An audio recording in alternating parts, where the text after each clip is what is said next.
Ang una kong ginawang topic sana ay liability in the family.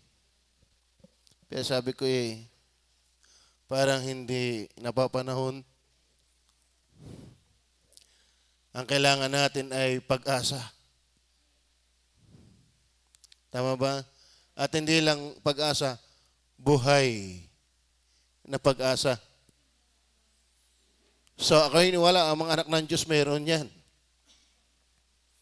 At isinama ko ang verse 1 ng chapter 3. So, alam natin na ito'y tumutukoy sa bawat mananampalataya. Pero ang bawat mananampalataya ay biyaya kung ang bawat mananampalataya ay buong pamilya. Pero ang malamang, may mananampalataya sa bawat pamilya. Ang malimit. At isang napakalaking biyaya kung ang inyong pamilya ay buo na mga anak ng Diyos. Talagang walang hahambing, walang gagaling na ikaw ay magkaroon ng isang pamilyang tunay na mga anak ng Diyos.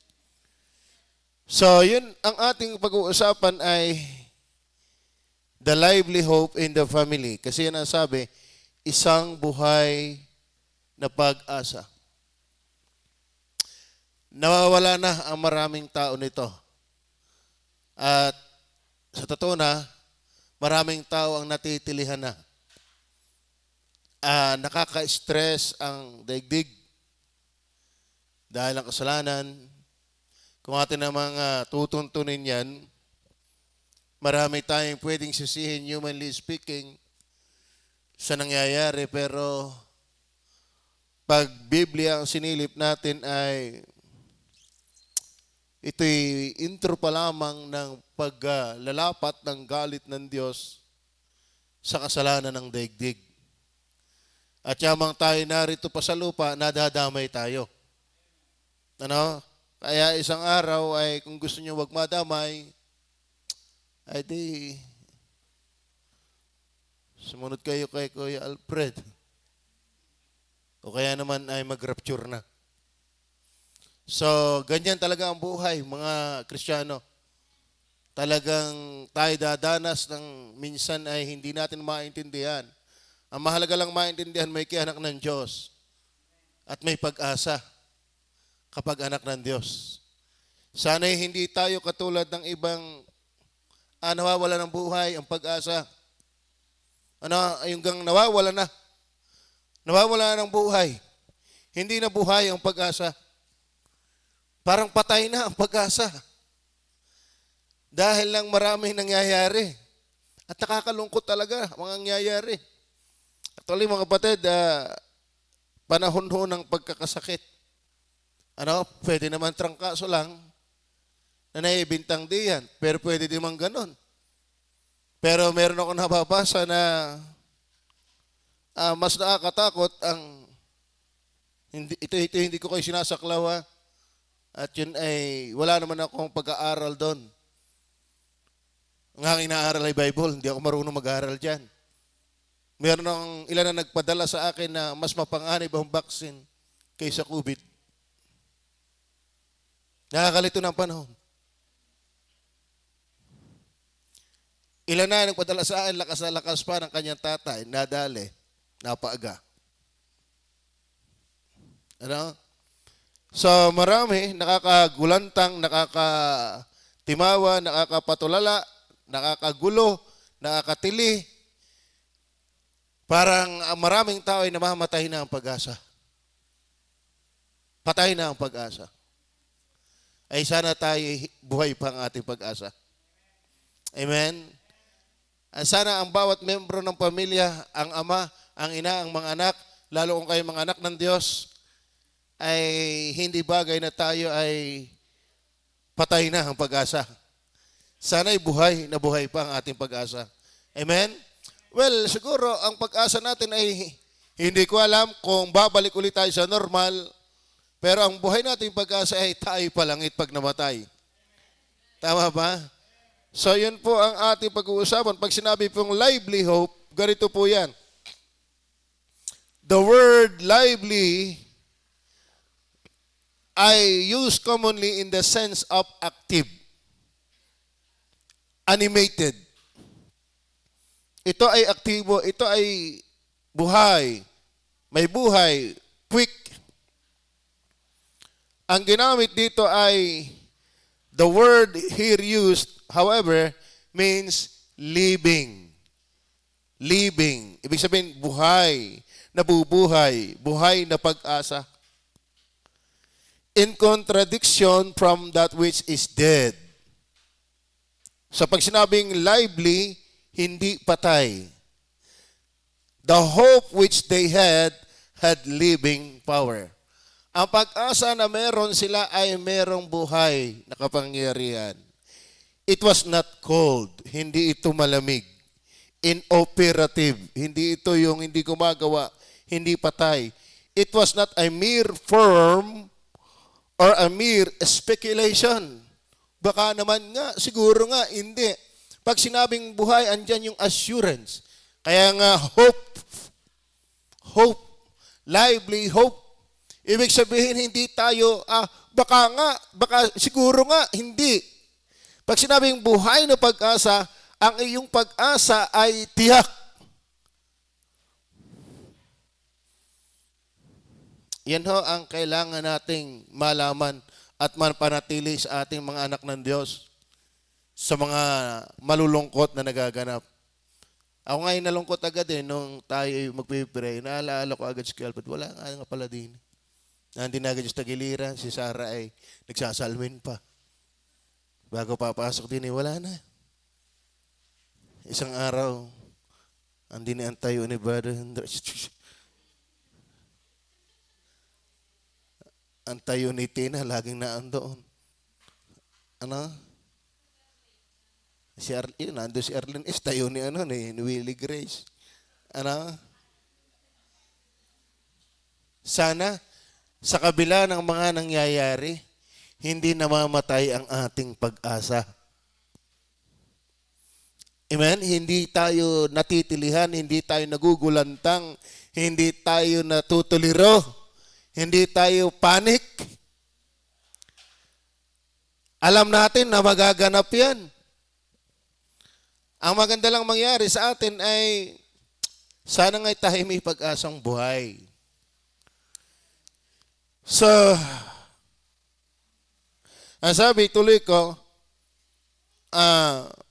it was not a mere form or a mere speculation or a mere sentiment. It was that which was vital to their welfare. Ito mga kapatid po na pag-asa, ito po'y nakatutulong sa ating pananampalataya, sa ating buhay. Para hindi tayo hukot na hukot at ang ating mata ay gamaleta na. Ang aibag dahil sa problemado. Hindi na makangiti. Hindi na makaawit sa Panginoon. Hindi na makapangarap pa para sa Panginoon dahil namamatay ang pag-asa. Ano kaya ang mag-aangyari? Marami na ho ang magiging zombie isang araw. Tayo nagpapabakod. Ang ating gagamitin ni stilmating. Diyan, aakyat ang mga zombie. Kaya baga kayo, gawa ng zombie. Yan. Okay, so yun po. Ang hope naman po, galing po yung salitang elpis, pero nag-root sa elpo, na Grego, that is to anticipate. Umaasa, usually with pleasure. Ikaw ay may galak sa iyong pag-asa. So, pag pinagtuwang mo yung living hope, ibig sabihin, ikaw sa pamilya dapat, ay mayroong buhay, hindi namamatayan ng loob, hindi nalilisanan ng pag-asa, kundi may galak na may inaasam, may galak na inaasam. Yun ang dapat sa pamilya. Tama ba? Sana wag mawala yan sa mga father. Wag din mawala yan sa mga mother. Sana hindi tayo namamatayan ng pag-asa. Pwede tayong namamatayan ng kapatiran, sagya naman ganoon, pero wag tayong mamamatayan ng pag-asa. Tama ba? Pag sinabi pong elpo, ito po yung expectation or confidence, faith, hope. Hindi pala nalagay dyan, okay lang. Kasi hindi ako nakakapag-send ngayon ng aking topic kay Rinin. So yun po ang ating pag-uusapan, the lively hope in the family. The lively hope in the family. Number 1 natin kunin sa kapitulong ito ay the source of a lively hope. Mga kapatid, hindi ito sa vaccine nang gagaling. Hindi rin ito sa president galing. Kailangan ito ng president. Kailangan ito ng bawat nilalang. Ano ba ang source ng buhay na pag-asa?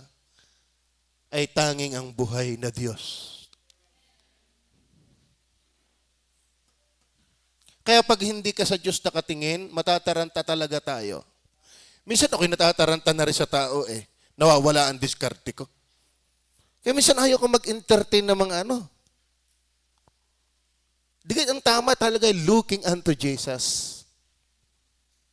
Sige naman mangyayari yun. Kumusta ho kayo, mga kapatid? Kayo ba yung nakakatawa pa? Kayo ba yung nakakangiti pa? Mga kapatid, minsan ang nagpapadali sa tao ay nervyos. Yung mga paharabagang, ito na yata ang katapusan ko. Sana wag tayo mawala ng pag-asa. Sana nakakangiti pa tayo. Amen. Nakakaawit pa tayo. Nakakapag-tights pa tayo. Labit pa ako magtatights. Ito na nga lang, ang haba pa ng COVID. Maraming nadadamay kapag tayo ay taranta. Para si Soriano, tarantado. Diga? Yun daw ibig sabihin ng taranta, past tense, tarantado. Sa the source of a lively hope. Mapapansin po natin yan sa verses 1 hanggang 3. Tingnan po natin ang verses 1 hanggang 3. Peter, an apostle of Jesus Christ, to the strangers scattered throughout Pontus. Actually, ito po ay scattered Jews, believers, ang address. Pero pagdating ng chapter, alam natin sa scattered Jews, believers, may family yan. Galatia, Cappadocia, Asia, and Bithynia. Tingnan po natin. Elect according to the foreknowledge of God the Father. So, kung ating susunsunin ang source, mga kapatid, ng ating lively hope ay God the Father through sanctification of the Spirit and to obedience of sprinkling of the blood of Jesus Christ, the Father, the Spirit, and Jesus Christ. Mga kapatid, the source of our lively hope is a triune God. Amen? Ano sabi diyan? Peter, an apostle of Jesus Christ. Verse 2, elect according to the foreknowledge of God the Father. Sa biyaya po yan. Na tayo po ay merong source na ang biyayang ito ay galing sa Ama, galing sa Anak, galing sa Holy Spirit. Ang ating buhay na pag-asa ay galing sa buhay na tunay na Diyos. At ang tunay na Diyos ay hindi ang Ama lang. Hindi ang Anak lang. Hindi ang Holy Spirit lang. Ang tunay na Diyos ay 3 persona sa isang Diyos. Naintindihan ba natin? So mga kapatid, ang ating buhay na pag-asa, yamang ang Diyos po ay hindi nawawala, wag ho tayong mawalan ng pag-asa. Tama ho ba? Dahil ang Diyos ay nananatili, wag maalis ang ating pag-asa. Dahil ang ating source ng pag-asa ay hindi nauubos.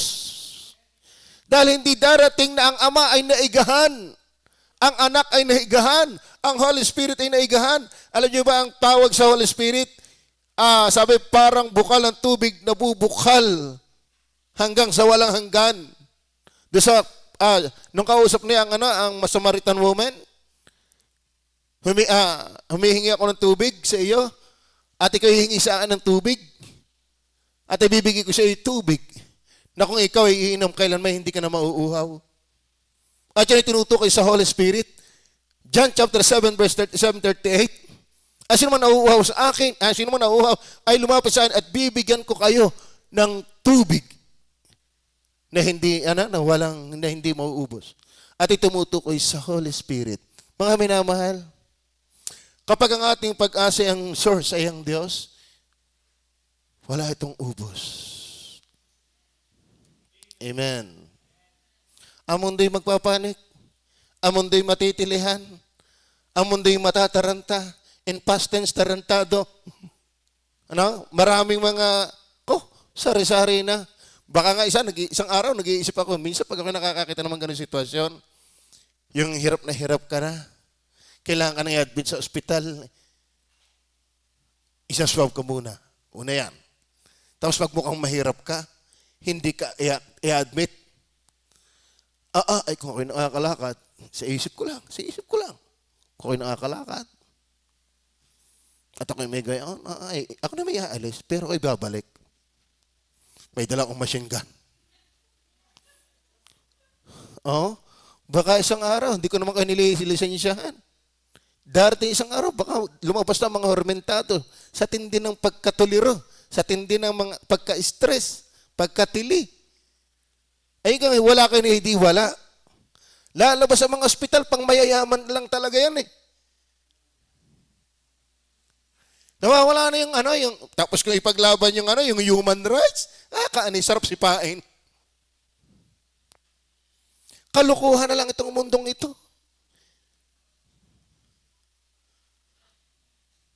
Are you with me? Kaya kung ikaw ay hindi sa Diyos nakatingin, kung wala kang relasyon sa Diyos, napaka-miserable talaga ng buhay. Patay ang pag-asa na sa Diyos ay hiwalay. Walang buhay ang buhay. Kaya mga batid, we have our lively hope. At ito'y kailangan ng Ama, ng Ina.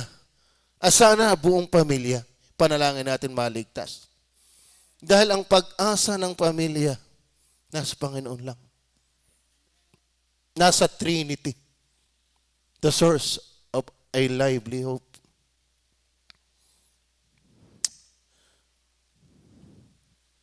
Nakakalungkot eh.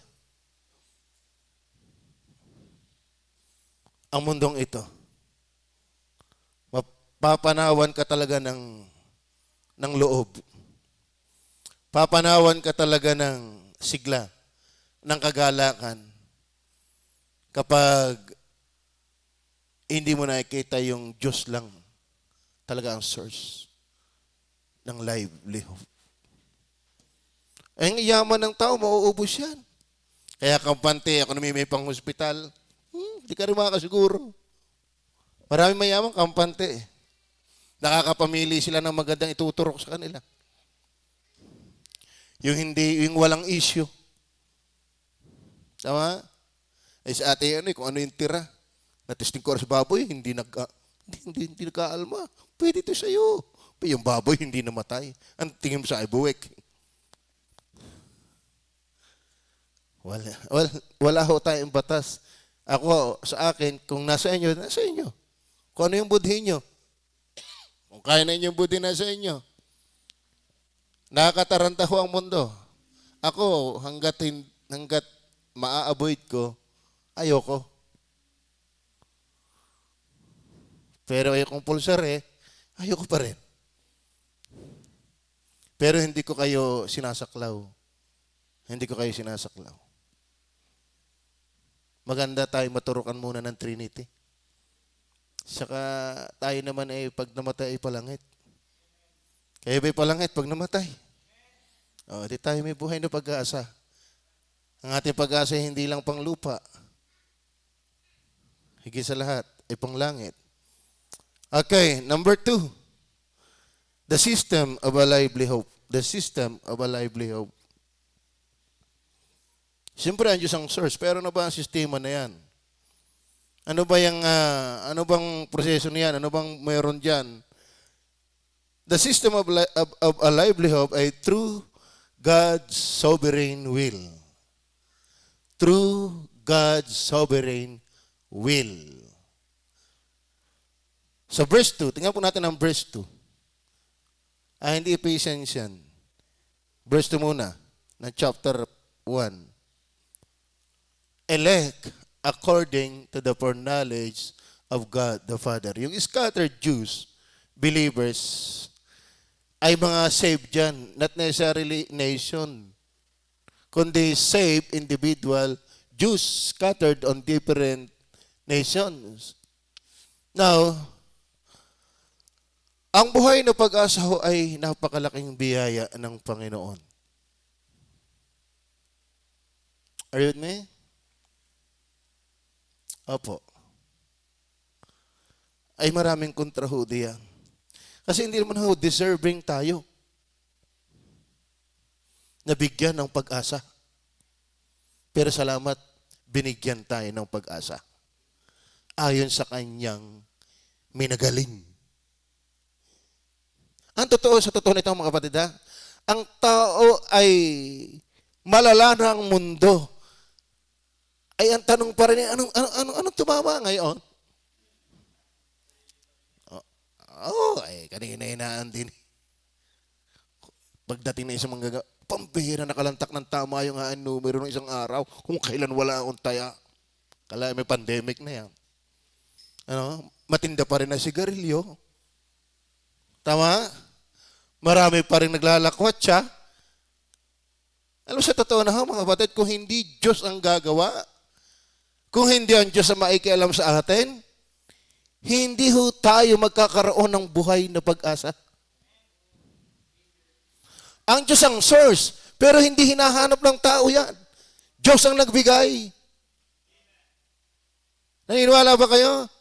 Ang tao, mga kapatid, hanggat hindi nabibiyaan ng Diyos, iba ang kanilang kakalkalin, iba ang kanilang hahanapin. Hindi yung gusto ng Diyos, kundi yung gusto at diskarte nila. Kaya nga sukdulang magnakaw Para naman ako'y makasalba. Kaya nga kung ano-anong mga patakaran. At ang matitinding magnakaw, mga minamahal, hindi mahihirap. Ang pinakamatinding magnakaw, mayayaman. At ang pinakamatinding magnakaw, hindi yung nag-aral. Hindi nakapag-aral. Ang matinding magnakaw, yung mga nag-aral na matatalino. Kasi yun ang kanilang iniisip na doon sila mabubuhay, nandun ang kanilang pundar na pag-asa. Sa totoo mga kapatid, kahit alam natin ng Diyos ang pag-asa, pero hindi yan totoo sa hindi pa sa Diyos. Ano kapatid yung living hope, lively hope in the family? Ang sistema nito ay through God's sovereign will. Tingnan natin po ng Ephesians chapter 1, verse 5 and 11. Kahit anong gawing pananakot sa tao, ang tao na may takot lang sa bulkan, takot lang sa tsunami, takot lang sa pandemya, pero hindi takot sa Diyos, masaya sa kasalanan. Kaya ang Diyos ang source. Pero may sistema kung paano dumating, kung paano tayo mauugnay. Kung baga nandyan yung bukal.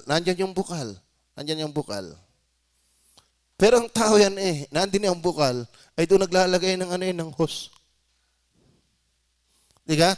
Para si Johnny Tango, hanap ika ng pera doon sa poste. Ay umuli.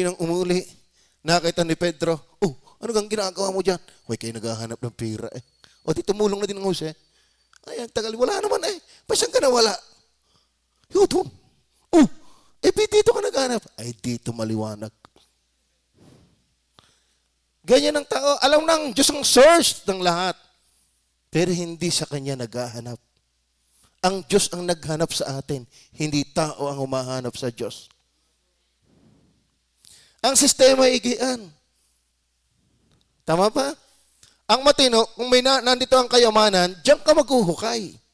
Pero alam nandun na sa Diyos ang lahat ng mina ng kayamanan. Pero sa kasalanan, naghuhukay. Tama ba? Tingnan po natin, nasabi dyan ng Efeso 1 verse 1, na tayo'y itinalagahan niya ng una pa sa pagkukup na tulad sa mga anak sa pamamagitan ng Jesucristo sa kanang Kanya. Ayon sa may nagaling ng Kanyang kalooban, siya ang nagpasya, hindi tayo. Tama ba? Kaya ang tao, hanggang sa tili na lang, hanggang sa buntong hininga na lang, hanggang sa daing na lang, dahil nahihirapan, pero hindi natatakot sa Diyos. Tayo, ginagamit ng Diyos ang ganitong mga sitwasyon para lalong tayong lumapit sa Diyos. Alam mo, ang mga Diyos lang lalo ang naikinabang sa mga ganitong pandemyang ito para lalong tumawag sa Diyos. Tama ba?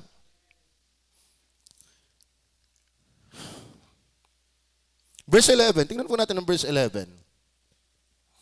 Tayo rin naman sa Kanya ay ginawang mana na itinalaganan niya tayo ng una pa ayon sa pasya.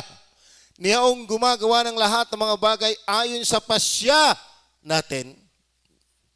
Hindi, ng Kanyang kalooban. Alam mo ang sistema? Ang Diyos ang source, siya pa rin ang humila sa atin. Kasi alam tayo, usbaw. Kung hindi talaga tayo ihilahin ng Diyos, hindi tayo lalapit sa Kanya eh. Mamamatay na tayong dilat. Ayaw pa natin lumapit sa Kanya. Salamat, noon pa man, ang Diyos ay nagpasya na tayo ilalapit kay Kristo. Tama? Paano yung iba? Kaya nga biyaya. Hindi naman tayo deserving. Salamat na lang. Meron siyang bibigyan ng buhay na pag-asa. Okay. Not only through sovereign will, God's sovereign will, yung iba dyan, basahin nyo na lang yan, John 1:12 and 13, Philippians 2:13. Not only through God's sovereign will, but also through God's Spirit, sanctification. Through God's Spirit, sanctification. Tingnan nyo po ang verse 2. Elect according to the foreknowledge of God the Father through sanctification of the Spirit. Through sanctification of the Spirit. Ano bang sanctification of the Spirit? Through the renewing and purifying influences of His Spirit on their souls.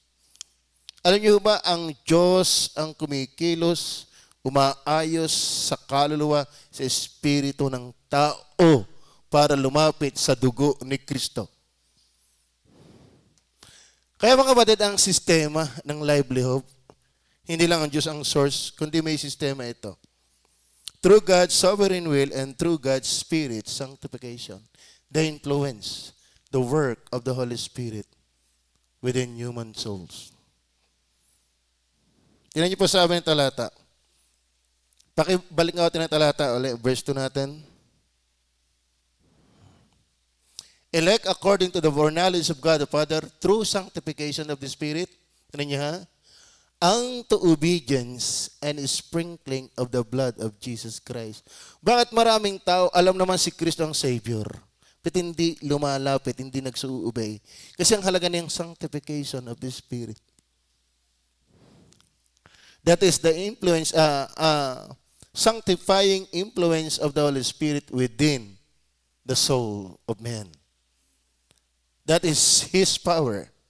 That is His working. In order man to come to Christ in reality for forgiveness, there must be an inward sanctifying work of the Holy Spirit. Then number 3, under na yan, tingnan po natin yan, verse 3. Verse 3, tingnan niyo po ang verse 3. Blessed be the God and Father of our Lord Jesus Christ, which according to His abundant mercy. According to His abundant mercy, hath begotten us again unto a lively hope. Ano yung sistema? Not only God's sovereign will, God's Spirit sanctification, but God's abundant mercy. Ang dami ng talata diyan sa abundant mercy na yan. Hindi ko alam kung mababasa. Maaga pa pala. Okay. Pili tayo ng ilang talata dyan. Tingnan nga natin ang Titus chapter 3 verse 4 hanggang 6. Diyos ang nagsusulat-sulat na lang ninyo yan. Ngunit, nang mahayag ng kagandahang loob ng Diyos na ating tagapagligtas at ang kanyang pag-ibig sa tao. Na hindi dahil sa mga gawa, hindi kaya tayo kinaawaan at inibig, ay dahil sa ating mga gawa, sa katwiran na ginawa ng ating sarili, kundi ayon sa kanyang kaawaan. That is sovereign mercy. That is, siya'y naawa. Hindi naman tayo kaawa-awa eh. Tama ba? Sabi ng Roma 1:18, tayo nasa ilalim ng galit o puot ng Diyos. Ang hindi sumasampalataya sa anak ay nananatili sa puot ng Diyos. Sabi ng Roma 2:5, sa inyong katigasan ng puso, sa hindi nyo pagsisisi, ay nag-iipon kayo ng puot ng Diyos. Kaya tama sinabi ng Titus, hindi tayo kinawaan dahil ang ating gawa, kundi tayo kanyang kinawaan. At ang kanyang awa, mga kapatid, ay hindi gagatingot, abundant mercy. Tama ba? Kaya mga kapatid, tayo may buhay na pag-asa. Kasi Diyos ang naglapit sa atin, ang Diyos ang gumawa sa atin, ang Banal na Espiritu ang nag-sanctify sa atin para tayo lumapit sa dugo ni Kristo. At ang isa pang sistema niyan, kaya ito'y nangyari dahil ang kanyang mayamang awa. Kaya wag ho dapat tayong mamamatayan ng pag-asa. Hanggat may awa ang Diyos, may pag-asa. Tama ba? At natutuwa tayo ang meron yan. Kahit nasa panahon ng Egypt, nung salutin ng Egypt, di ba? Sinasalot ang Egypt, pero may tao sa Goshen na hindi nagagalaw habang sinasalot ang Egypt. Ang awa ng Diyos nasa Goshen, pero hindi in the people of Egypt. Kaya kung anak ka ng Diyos, huwag kang mawawala ng pag-asa. Huwag kang matitilihan. Ang awa ng Diyos sa iyo hindi kakatiting. Hindi ko na lang mababasa ang lahat ng yan. Pero inyong subaybayan sa inyong tahanan, ang awa sa atin ng Diyos ay abundant. If you are 100% that thou art God's people, mind you, don't lose hope. Huwag kang mawala ng pag-asa. Sabi ng awitin ay may bukas pa. May bukas pa. Hindi nga, gumuhong kastilyo. Sa daigdig ang buhay ganyan. Mayroong ligaya at lumbay. Ano nga sunod to? So mga kapatid, the system of a lively hope through God's sovereign will, through God's Spirit sanctification, through God's abundant mercy in Christ. At yaman tayo na kay Kristo, siya yung awa ng Diyos, walang ubos ito. Kaya dapat tayo mga Kristiyano ay hindi katulad ng mundo kung magpanik. Amen? Hindi tayo katulad ng mundo kung mataranta. Tarantado. No, hindi dapat ganun. Dapat sila ay gulong-gulo na, tayo ay Bagaman nadadarangan tayo dahil tayo nasa mundo pa, pero merong, kumbaga sa umiinom ng alak ay naguhit. May naguhit sa ating kapayapaan kahit paano. Meron tayong kaalaman. Sadyang ganito ang mundo. Tama ba? Amen. Ako, ay sabagay, mahirap magsalita ng tapos. Kaya nga tayo pinapaunahan ng ganito para maihanda tayo sa marami pang posibleng mangyari. Tama ba? Hindi natin alam. So, at siyempre, yung system of a lively hope is through faith. Through faith. 1 Peter 1:21. Tingnan niyo po ang 1 Peter 1:21. Who by him do believe in God, that raised him up from the dead and gave him glory, that your faith and hope might be in God. So, ang ating kasing kinuha, the source of our lively hope. Pero, andun yung source. Pero ano yung sistema? Kumbaga, nandiyan ang ayuda. Pero hindi mo ito basta makukuha, may sistema. Yun. Kami muna bago kayo. Yan ang magandang sistema. Ano? Magkano ang budget? 67 billion? 67 billion. Billion na, 67 billion. Okay. Okay, yan po ang budget sa, ano tawag dito? Sa COVID. Ay di may sistema yan. Ano ang sistema? Kami muna bago kayo. Yun ang sistema. Ang Diyos ang source of lively hope. Ang sistema, Diyos ang gumustong ibigay ito sa iyo. Holy Spirit ang nag-impluwensya sa iyo ayon sa kanyang mayamang kaawaan at ayon sa pananampalataya. Kaya ang walang pananampalataya sa Diyos, walang pag-asa yan. Kaya sabi ng Hebrew 11 verse 1, faith is the substance of things hoped for and the evidence of things not seen. Ibig sabihin, hindi mo aasahan ang tao na mayroong pag-asa na walang pananampalataya sa Diyos. Ngayon kung ikaw na may mananampalataya ng Diyos, huwag kang matilihan katulad ng mundong walang pananampalataya sa Diyos. Katamtaman lang. Huwag masyadong sobra. Tama ba? Baka naman ikaw pa yung mukhang walang Diyos. Magdala ng problema. Samantalang iba, wala namang pinangahawakan nagpapakagiting para ng panahon. Nung lalaban ng Palisteo at saka ang Israel sa panahon ni Eli, kinuha yung kaba ng tipan, natakot at umugong. Natakot ang Palisteo. Sabi ng Palisteo, huwag kayong matakot. Ipaglaban natin ito, alang-alang sa ating bayan. Abay, laban na talo ang Israel. Dahil ang Israel naman nagkasala. Nandun yung panahon ng Ikabod.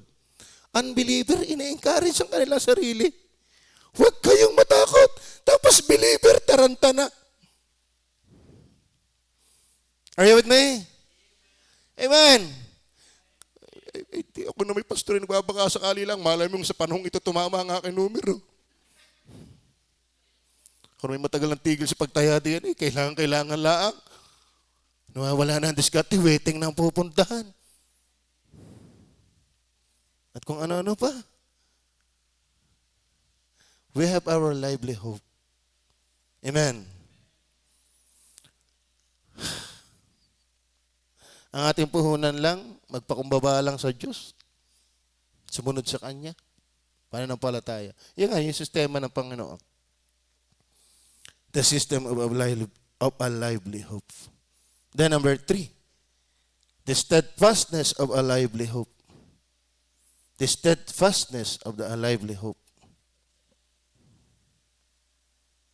Ano ba yung steadfastness? Katatagan.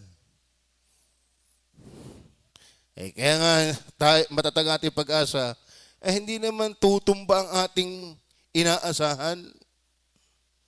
Hindi dapat malusaw ang ating pag-asa dahil hindi naman nalulusaw ang ating inaasahan. Tama ba? Kung may dapat may buhay na pag-asa, ay yung buhay na may buhay na Diyos. Tingnan po natin ang verse 4 and 5. Nandiyan pa ba kayo? To an inheritance, incorruptible, undefiled, and that fadeth not away. Tingnan nyo ha? Siya isang mana na hindi mabubulok at hindi, ano yun, undefiled. And that fadeth not away, hindi mawawala.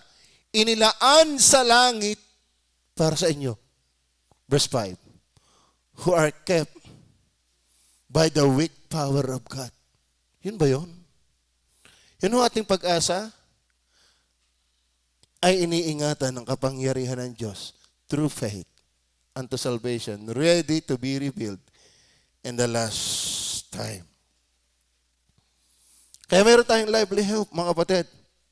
Kasi ang ating pag-asa ay steadfast. Yung ating inaasahan ay steadfast. Kaya dapat tayo ay may buhay na pag-asa. Ano pa sabi ng Titus 1, 1 and 2?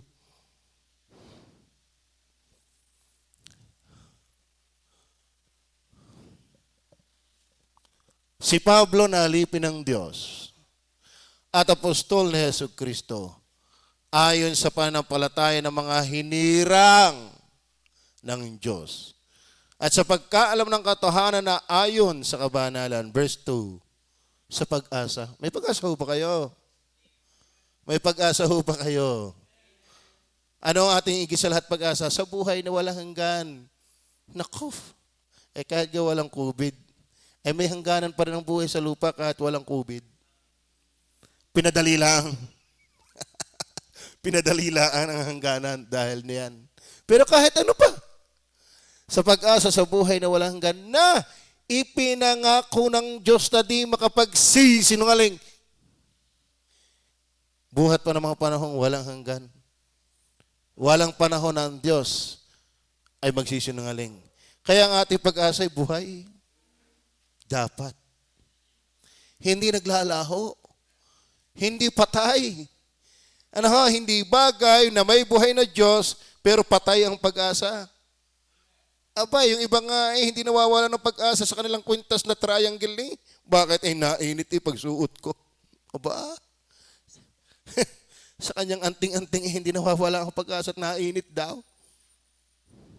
Paano di init? Ikaw ang mainit. Yung ang sinuot ng mainit ang katawan. Ipasuot mo sa patay. Ang lamig nun. So mga kapatid, may tatag ang pag-asa kaya dapat ito'y buhay. Are you with me? Oy. At dapat ang ating paglilingkod hindi natatalo ng mga nangyayari sa mundong ito. Tama? Tayo nagbabasa pa rin ng Biblia kahit may COVID. Tayo lalong dapat nga magbasa dahil may COVID.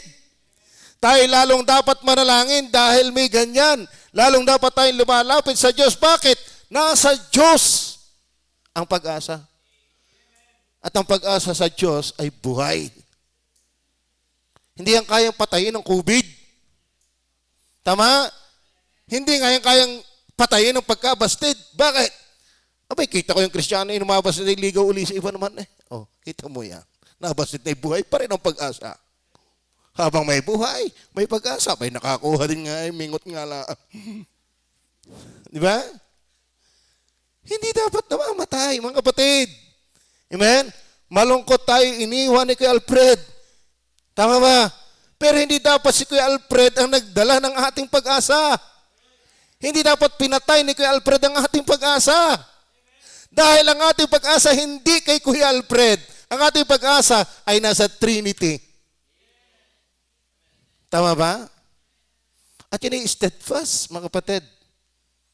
Yan ay matatag. Dahil yan ay nakasalig sa Diyos na hindi magigiba, hindi kayang magsinungaling. Tingnan po natin. Ilang talataan pa? 1 Peter, John, alam natin John 10:28-29. Sila'y binibigyan ko ng walang hanggang buhay at kailan may hindi sila malilipol. Hindi sila maaagaw sa kamay ng ama at di sila maaagaw sa kamay ng anak. Amen? Kaya mga kapatid, hindi dapat kayang agawin yan ng anumang nagaganap sa lupa. Kahit sukdulang hindi mangyari yung inaasam-asam mo sa buhay mo, huwag kang malungkot. Tuloy lang ang buhay.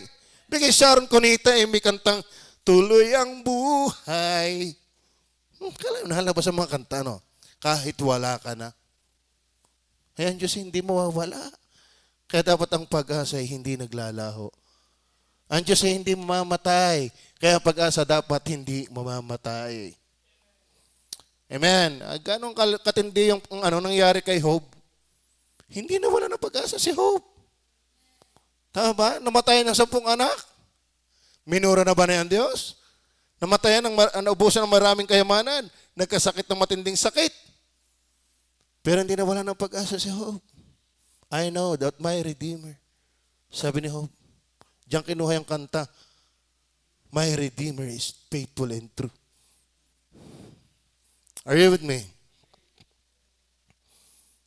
Ano pa sabi ng talataan? Tingnan niyo po ang John 17 verse 11 and 12 and 15. Tingnan po natin. At wala na ako sanglibutan. At ang mga ito ay nasa sanglibutan. Yung kausap niya dati, pero wala na rin. Tayo ngayon, nasa sanglibutan pa. Tama ba? At ako'y paririyan sa iyo, naroon na ang Panginoon.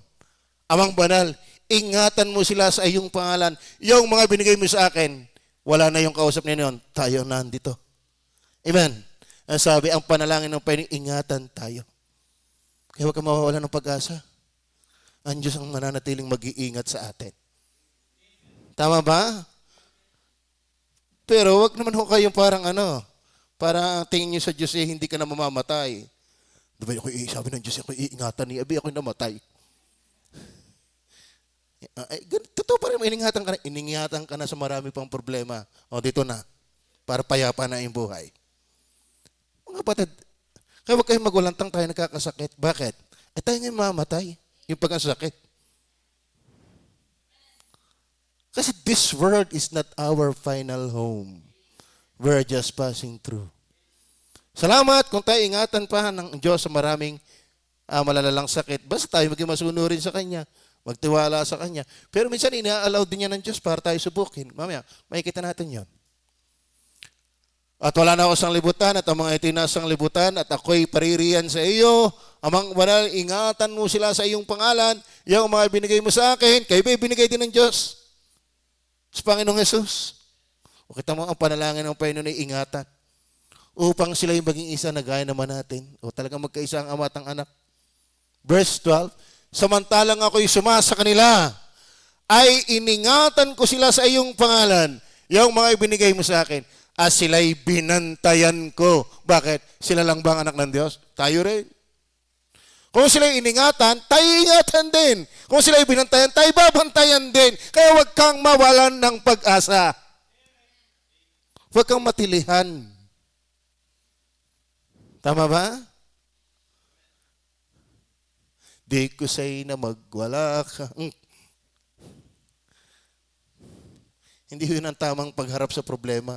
Padans-dans para sumigla. Ang tamang pagharap sa problema, tanungin mo yung pinanggagalingan ng buhay na pag-asa.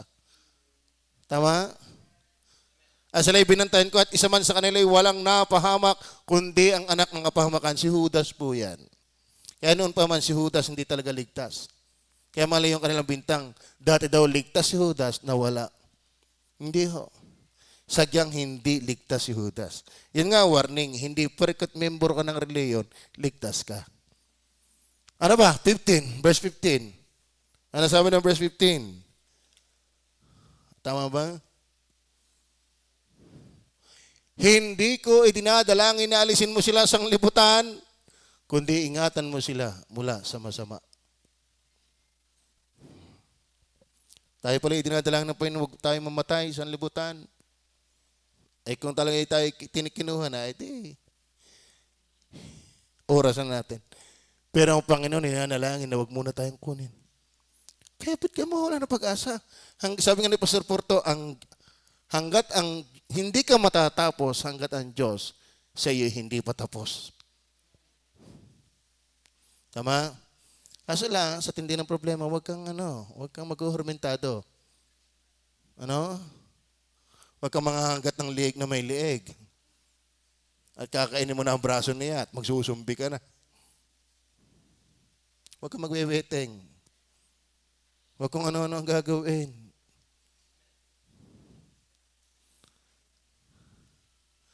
Yung ating pinag-aralan, livelihood in the family, kumuha ka ng hanap buhay na marangal. Magsipag ka. Tama ba? So ngayon ating pinag-uusapan ay magulo man ang mundo, panik man ang mundo, ay meron tayong buhay na pag-asa. Malay mo, si Kuya Boy pala isang araw ay Don Boy naroon. Kasi nag-iba natin ang apelyido. Dati narito, hindi na sumisimba ngayon.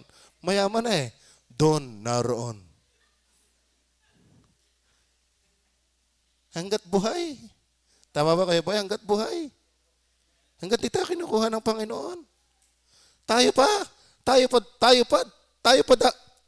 anak tayo ng Diyos. Dapat tayo ang may lakas lalo ng loob sa buhay na ito.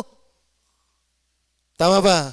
Dapat tayo ang hindi dapat kung maaari hindi ganon kabilis panghinaan ng loob. At kung magkaganon man, nagsisisi at nabangon agad. Tama ba? We have a living hope. Why? We have our living God.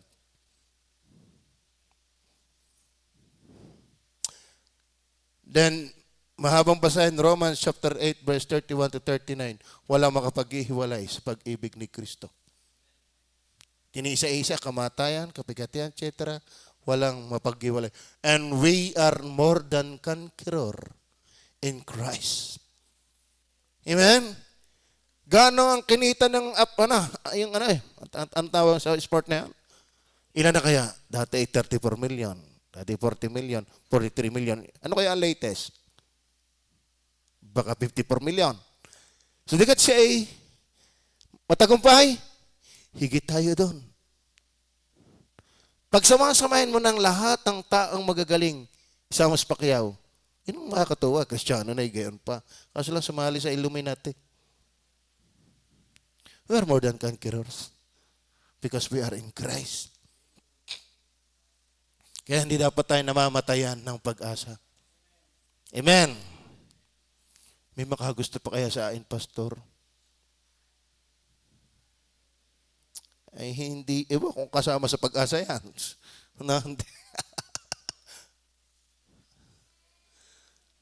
Sa ngayon, ang pinaka-focus mo muna, Diyos, magtrabaho, madali kang sagutin. Ngayon, nakakatakot yan. Tama ba? Nako. Tatay nga uuwi Ang tatay uuwi na. Iso-surprise sana kami. Nangyari kami pala ang tutulong sa kanya kung paano iintindihin yung kanyang pupuntang hotel. Para kami maso-surprise, hindi niya alam kung paano mag-ano sa hotel. Ang hirap ng uwi ng tatay dahil ng panahon natin. Kailangan siya uling swab. Kailangan uli siyang i-vaccine. Kailangan siya libing naman. Ilagay sa hotel ng 10 days. Bago pa uli pupunta din Nahirap talaga ang galaw Tapos pagka may namatay, ang gustong-gusto maraming makiramay, pigil na pigil. Pagka makikipaglibing, dati, nadating-dating ka, kita mo na agad ang buntot. Ngayon malapit ka na sa patay. Kaya makikipaglibing, ang lapit mo na sa patay. Bakit? Walang buntot. Pinalulungkot ang mundo Ang lungkot ng mundo. Talagang kung wala ka kay Kristo, walang kapag-asa ang buhay. Kaya only Christ is our hope. Living hope. Are you with me? Then last, number 4 pala, the sufferings of a lively hope. The sufferings of a lively hope. Verse 6 hanggang 9. Ano sabi ng verse 6? Pakitagalog nga tayo mga kapatid. Dugo na nga, antay nga. Di pinakita yung ating buhay na pag-asa, steadfast yun, hindi mawawala ang tatag. Pero, at ito ay sabi, na ito ang inyong totoong kinagagalak, kaya nga may pleasure yung pag-asa eh. May galak sa pag-asa. Tama yung babae, lalaki bigyan ng pag-asa. Halimbawa, may naligaw kay Mary Baby.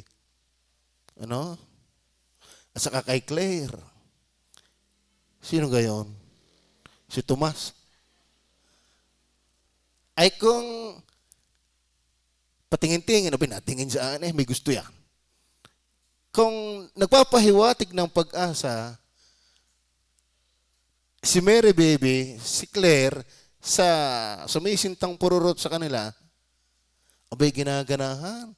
Nagagalak ang lalaki dahil lang nahihiwatig ang pag-asa.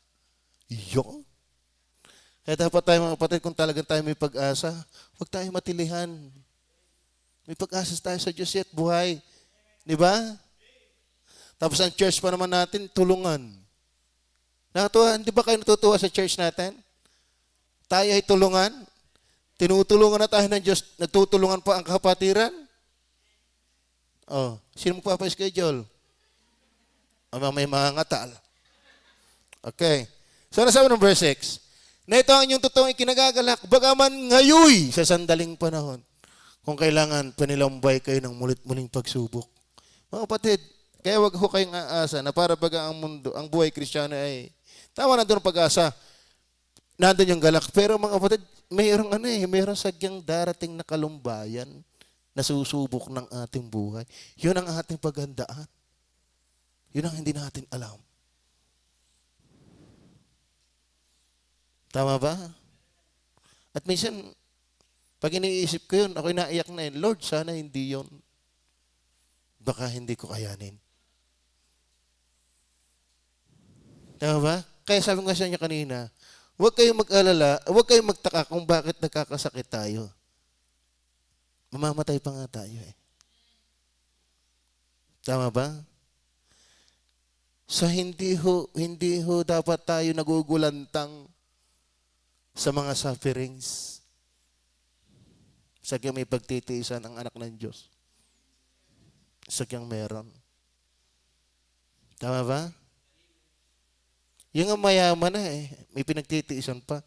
Di lalo naman tayo mayabang. Na ito ang inyong totoong ikinagagalak, bagaman ngayon sandaling panahon, kung kailangan ay pinalumbay kayo ng muling pagsubok. Verse 7. Upang ang pagsubok sa inyong pananampalataya na lalong mahalaga kay sa ginto na nasisira, bagaman ito'y sinusubok sa magitan ng apoy, ay masumpungan si kapupuri at kaluluwalhati, si kararangal sa pagpapakahayag ni Jesucristo. Yung ginto the more na ito ilagay sa apoy, lalong kumikinang. Alam mo, kaya tapos sa pandemyang ito, lalong natingkat ang mga anak ng Diyos Lalong alayin mo yun. Baptisyo, kita ko tumaya sa waiting. Baptisyo, hindi. Dapat kapag tayo anak ng Diyos, lalong sa panahong ito natingkat Sa panahon ni Nebuchadnezzar, tumingkad si Shadrach, Meshach at Abednego, si Daniel. Sa tindi ng mga challenges, lalong lumitaw yung mga mananampalataya ng Diyos. Kaya allowed minsan ng Panginoon yung mga ganyang bagay para makita yung may pag-asa, yung totoong may pag-asa. At ang totoong pag-asa ay sa Diyos, hindi sa ganda ng panahon. Kaya minsan ang mga Kristiyano, lampa, bakit? Abay, lahat ng gusto'y nasa Kanya na. Walang nangyayaring maganda o masama sa mundo. Kaya, lampa, walang kagaling-galing ang pananampalataya. Minsan ang Diyos magpapadala dyan. Bagaman niya ay galit ng Diyos sa kasalanan, pero itong nandito tayo, nagsasuffer na kasama nila. Tanong niyo ha? Sa kanila, kapag ka unbeliever, walang pag-asa sa Diyos, Wala na. Takot na takot na sumimba. Takot na takot na mag-akin ng kaluluwa. Takot na magbigay. Takot na magtiwala sa Diyos. Hindi. Testingan nga ito kung sino yung mga anak ng Diyos sa Taysan. Sa Pilipinas. Amen? Yung sa kabila na ang mundong ito ay binabayo. Hindi pa tapos ang COVID ay mayroon pang isa. Pero ang mga baptist, simba pa rin eh. Amen? Tama ba? Bigay pa rin eh. Panalangin pa rin eh. Tulungan pa rin eh. Kasi pinauultaw lang ng Diyos kung sino tayo. Yung ating panampalataya sa mga trahedyang nagaganap. Tama ba? Kaya yung buhay na pag-asa, mga kapatid, ay the sufferings of a lively hope. Ang may buhay na pag-asa, may paghihirapan, may pagtitiisan. Kasi sabi ng verse 8, whom having not seen ye love, in whom though now ye see him not, yet believing, ye rejoice with joy unspeakable and full of glory. Hindi nyo sila nakita, pero yung pinananampalatayanan. Hindi nyo sila nakita, pero yung minamahal. Receiving the end of your faith, even the salvation of your souls. Sabi ko mga kapatid, dito mga kapatid, tumitingkad sa sufferings na kahit hindi mo kita ang Diyos, lalo kang nalapit sa Kanya sa pananampalataya, lalo kang nagagalak sa Kanya, lalo kang nagmamahal sa Kanya, dahil tinatanggap mo ang layunin ng iyong pananampalataya hanggang sa kaligtasan ng iyong kaluluwa. Tama? Dumating ganitong pangyayari. Hindi mo kita ang Diyos, kaya nga pananampalataya eh. Kaya nga pag-ibig eh. Na pinatitingkad ng mga nagaganap sa ating paligid. Sa panahong ito ay persecution, pero sa panahong ating ito ay pandemya. Are you with me? So sana tayo mga kapatid ay huwag magulantang sadyang nakakatakot nga kapag walang mga ganyan. Baka tayo hindi na ma-identify. Wala na tayong pagkakaiba. Minsan talagang pinapayagan ng Diyos yan. Para makita na iba ang mga anak ng Diyos. Kahit hindi na nakikita ang Diyos, gayon may nananampalataya. Hindi na nakikita ang Diyos, gayon may iniibig nila ang Diyos. At tinatanggap ang layunin. May layunin ang mga sufferings na yun hanggang sa kunin ng Panginoon. Sa walang hanggang buhay. Then, may talata pa tayo dyan. Iniwan tayo ng halimbawa na Panginoong Jesus ang sabi, kung si Kristo ngay nagdusa, tayo iniwan niya ng halimbawa. Kung si Kristo ay nagsuffer, tayo rin. Tama ba? Kaya wag na ho tayo magulantang sa ganito. Huwag tayong mawala ng pag-asa. Mayroon tayong buhay na pag-asa kahit na ganito ang nangyayari. Dito nga nakikita ang buhay ang pag-asa mo eh. Sa kabila naman ganitong nangyayari. Ay biyaya nga sa atin, marami sa inyo kahit ganito, tuloy pa ang trabaho. Amen? Nakakakain pa rin naman 3 beses. Namimili pa nga na pang ulam, nakakaumay na sa tuyo. Bagoong naman. Tayo nakakapag-aarte pa sa buhay na eh. Samantala ang iba eh. Wala, hindi wala. Sa ibang bansa, gera pa. May pandemya na gerahan pa. Tama yan. Ang tao talaga pag wala ang Diyos ay walang sulingang maganda. Then finally, the saints' sure duty of a lively hope. So tinutukoy natin dito bagaman ito halos tumukoy sa mananampalataya. Kasi kaya ko sinama yung verse 1, ito ay saklaw ang pamilya. At dapat ang mga membro ng pamilya ay mayroong buhay na pag-asa. The saints' sure duty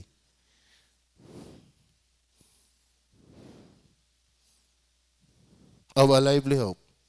So, bahala na kayo doon pagkalagay ko doon yan. Ito na niya sabi, verse 13, wherefore, gird up the loins of your mind. The loins of your mind. Malalim po yan. May bayawang pala ang iyong isip.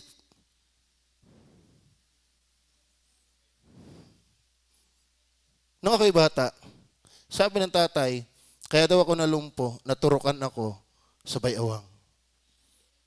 Kaya hindi na ako makalakad ngayon dahil naturuan ako sa bayawang. Kaya sabi, inyong suportahan ang bayawang na inyong pag-iisip, huwag niyong patuturukan sa mga problema ng mundong ito. Bantayan niyo dahil kayo may buhay na pag-asa. Alam, kapag ang isip ang nabiribindi na, ang isip ang nataranta na, dala na, guhuna ang ating buhay, ang ating pagkatao. Kasi ang sentro ng ating buhay, ang labanan nasa isip eh. Kaya ating suportahan, huwag tayo masyadong mataranta sa buhay na ito. Dahil tayo may buhay na pag-asa. Are you with me? Kaya sabi, wherefore gird up the loins of your mind, be sober, and hope to the end of the grace that is to be brought unto you at the revelation of Jesus Christ. Talagang tingnan ninyo yung biyaya ng pinatang pag-asa upang huwag kayong mawalan ng pag-asa. So ang ating duty, mga kapatid, bilang tayo may buhay na pag-asa, huwag nating alisin yung ating pag-asa. Huwag tayong umalis sa pangako ng Panginoong Hesus. Isang araw, lilisan tayo mas magandang lugar. At kahit nasa lupa pa lang tayo, hindi tayo pinababayaan ng Diyos. Hindi naman sumpa ang kamatayan ng anak ng Diyos. Hindi naman pagkatalo ang kamatayan ng anak ng Diyos. Sabi, mapapalad mula ngayon ang mga namamatay na nasa Panginoon. Mahalaga sa paningin ng Diyos ang kamatayan ng kanyang mga banal. Kaya ultimong kamatayan ng mga anak ng Diyos, hindi kawalan. Amen? Hindi pagiging talunan. Intindihin mo yan para hindi ka mukhang daig ka pa ng mundo. Tama ba? Kaya dapat ang duty ng isang may buhay na pag-asa, mga kapatid, ay yung ating isipan ay kay patatagin natin sa pag-asa natin sa Diyos. Are you there?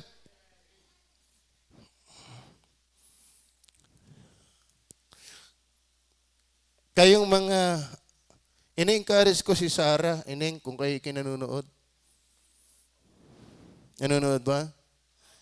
Ako'y naikiramay pa rin sa iyo at sa inyong pamilya. Sana ang inyong pag-asa ay hindi nakasalalay talaga sa inyong tatay. Mas matutuwa siya kung kahit wala na siya, maglingkod pa rin kayo. Maglingkod pa rin kayo. Madaling sabihin ko yan.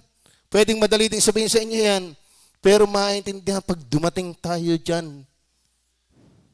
Pero ang tama pa rin, bantayan ninyo, kasinturunan ninyo ang inyong bayawang ng pag-iisip na ilagak ninyo ang inyong pag-asa. Bakit? Ang daming kalungkutan na nagpapagupo ng ating isipan para mawala tayo sa dapat nating tinitingnan. Katumingin ka pa rin kayo, Sister Ame, Sister Sarah, maglingkod pa rin kayo sa kabila ng malulumbay na nangyayari. At tayong lahat, ihanda natin, hindi ko sinasabing magdumating sana dahil hindi ko alam. Nagulantang si Job, hindi din niya alam. Pero naganap. Dahil sinusubok tayo ng Panginoon minsan. Tama ba?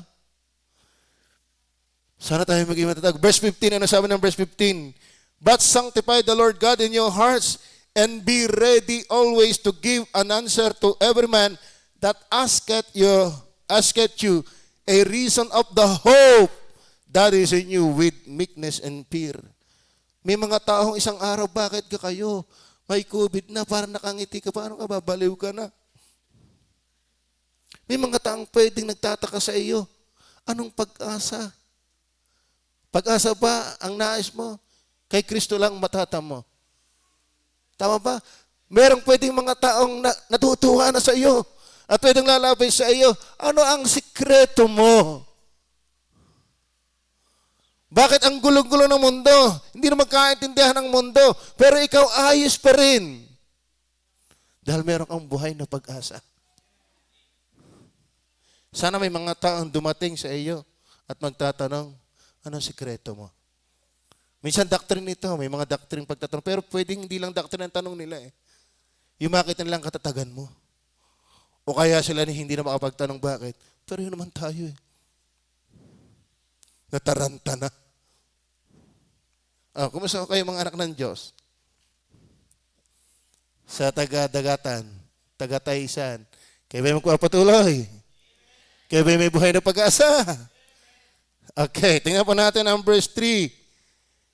And every man that hath this hope, sa 1 John 3 verse 3 naman, and every man that hath this hope in Him, purified himself even as He is pure. Alam mo tungkulin natin, isang araw darating na ba ang Panginoon, hindi lang natin alam kung kailan. Pero yung pag-asa daw dapat ay nagdadala sa atin para magsikap mabuhay ng banal.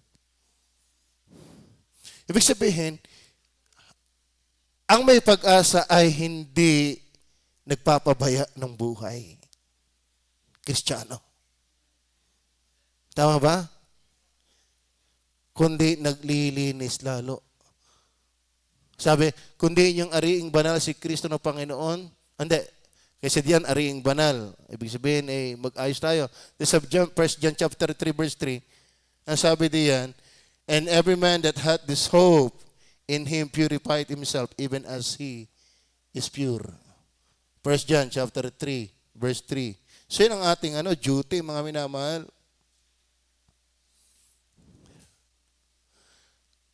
Kahit may pandemya, dapat ang ating buhay ay lalong manalangin, magpaayos tayo sa Diyos. Tama? So hindi ito panahon na para wala na din mangyayari. Sige, gumawa na din tayo ng mga hindi ayos. Total, din naman kanya-kanya na din, bahala na kung anong mangyayari. Hindi ganun eh. Sabi, ang pag-asa ay nagdadala sa iyo para mag-ayos. Tama ba? Amen. Hindi ka gagawin ng buhay na pag-asa na kung ano-ano na lang. Ano pa? 1 Peter 1:21. Who by Him do believe in God, that raised Him up from the dead and gave Him glory, that your faith and hope might be in God, and gave Him glory. 1 Peter 1:3, para maintindihan natin na riyan. Blessed be the God and Father of our Lord Jesus Christ. Alam mo, ang duty natin kung talaga tayo may buhay na pag-asa, luwalhatiin natin ang Panginoon. Purihin natin ang Panginoon. Amen? Lalo tayong, kung maaari ay, kung talagang tayo nandun sa diwanan, lalo tayong magalak sa Panginoon. Lalo ang Diyos ay maging maganda sa ating paningin. Lalo ang Diyos ay ating puntahan. Lalo ang Diyos ay ating papurihan. Lalo ang Diyos ay ating ipangalandakan. Dahil ang buhay na pag-asa niya. Hindi tayo ay parang, pag nagkaroon ng problema, ay lalong lalayo na ang Diyos. Ang liit na ng tingin sa Diyos, hindi. Ang tunay na buhay na pag-asa ay magdadala lalo para kalwalhatiin ang Panginoon. Sa magitan niya, yan ang sabi po ng talata, Blessed be the God and Father of our Lord Jesus Christ, and gave Him glory. Amen? Okay, iniwala mga kapatid, mabuhay at mamatay tayo, dapat tayo nagluluwalhati sa Panginoon. Tayo takot lang, pero mayroong mga pastor nagsasabi na malapit na mamatay na buhay. Pambihira, nabuhay pa eh. Ang sarap na napakaramdam ko eh. Yung mamamatay na biglang nabuhay. Ang Kristyano pala pag mamamatay, ang sarap ng pakaramdam. Ay nabuhay uli. Yung, naalaala naman yung utang, naalaala naman yung bumigat na naman ang mundo eh. Kaya pala masarap. Naku, hindi na ko sisingilin eh. Nabuhay uli. Pila na naman sa bahay. Hindi naman ganun ang ibig ko sabihin. But ang point, sabi ng pastor na yon, meron daw pastor na mamamatay na. Ang sarap daw nang siya'y parang mamamatay na. Alam mo, sa totoo na si Kuya Alfred, tingnan niyo po kung kayo nakasilip sa kanya. Parang buhay pa siya eh. Ang aliwalas, ang sigla. Mas masigla pa nga sa atin eh.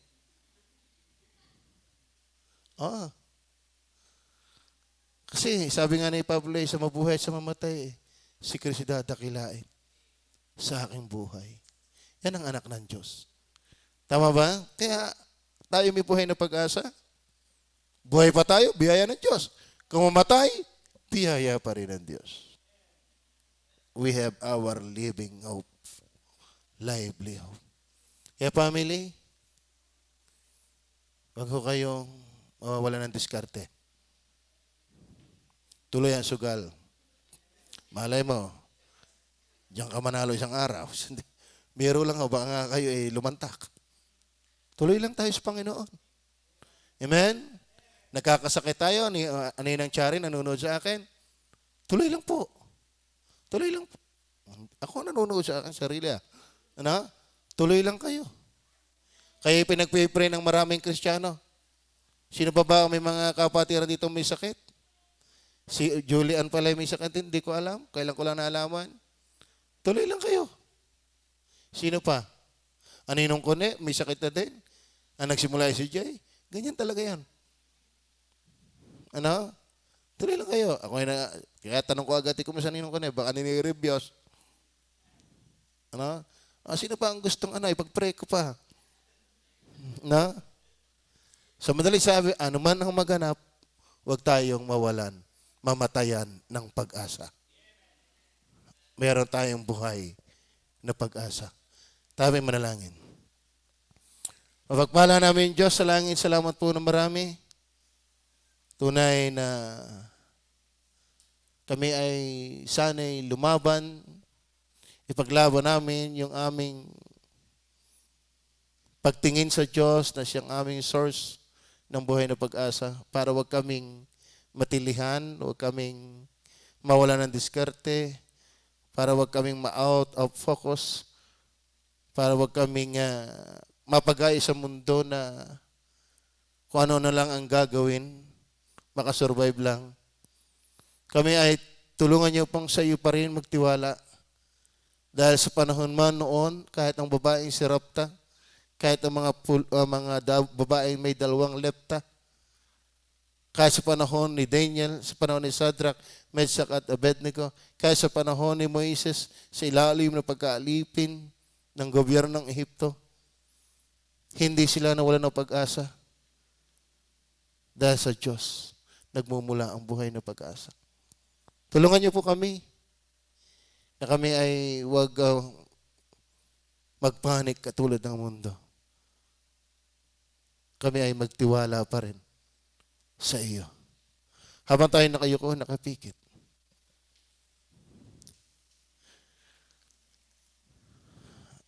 Ang kailangan ng pamilya ay buhay na pag-asa.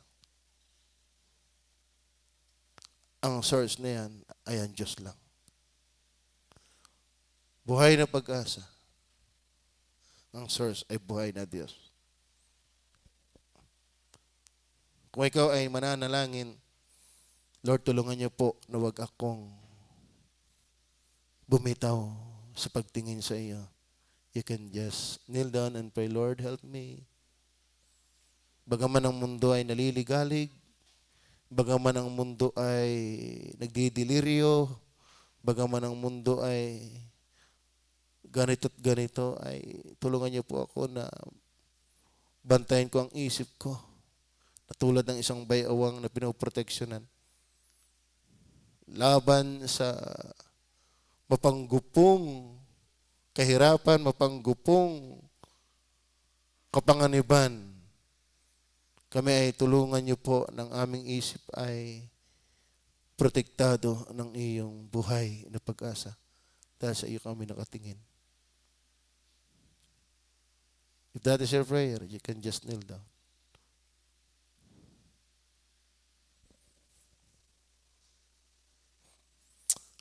Panginoon, salamat po na marami sa iyong mga salita na sana hindi namamatay ang aming pag-asa. Dahil nandito yung aming kagalakan, nandito yung aming pananampalataya, nandito yung aming pag-ibig, nandito yung aming pagsunod, nandito yung aming pagtingin sa iyo, nandito yung aming katiyakan. At siyawang kami iyong anak. Kung kami man ay nadadarang ng panghihina, nadadala-dala ng pagiging panik ng mundo, lagi namin balikan kung sino ang Diyos sa aming buhay upang huwag kami magapi ng nagpapahina ng buhay na nagaganap sa mundong ito. Malulungkot, malalamlam. Ina-allowed mo yan, Panginoon, para ang aming pananampalataya ay na mas mahalaga sa ginto na sinusubok sa magitan ng apoy. Ganyan din po ang aming pananampalataya. O Diyos, ang iyong daan ay hindi namin daan. Ang iyong isip ay hindi namin isip. Pero sabi ng talata, trust in the Lord with all thine heart, and lean not unto thine own understanding. In all thy ways acknowledge Him, and He shall direct thy paths. Di namin po alam, pero ikaw ang may alam. Lord, tulungan niyo po ang bawat isa. Ang sambahayan po ng De Los Reyes, patuloy niyo po silang aliwin, patatagin, i-encourage, at ang bawat isa amin, huwag kaming paglahuan ng pag-asa. Huwag kaming mamatayan ng pag-asa. Dahil binigyan mo kami ng isang buhay na pag-asa. Sa pangalan ng Panginoong Jesus. Amen.